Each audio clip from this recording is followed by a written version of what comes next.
Hello everybody, I hope you are doing well. Today we will talk about how to fix or how to solve the problem of it's not working on your device on the application of Hacoo app. You will click on settings.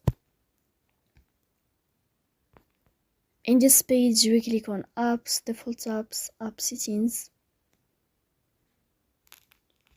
On above you will search about the application of Hacoo and you will click. Then we click on first stop and you will click OK. Then we'll enter to storage. Here we click on clear cache. Then you will turn off your Wi-Fi and you will turn on your Wi-Fi again to fix that problem. So that's all. Don't forget to support us by like and subscribe.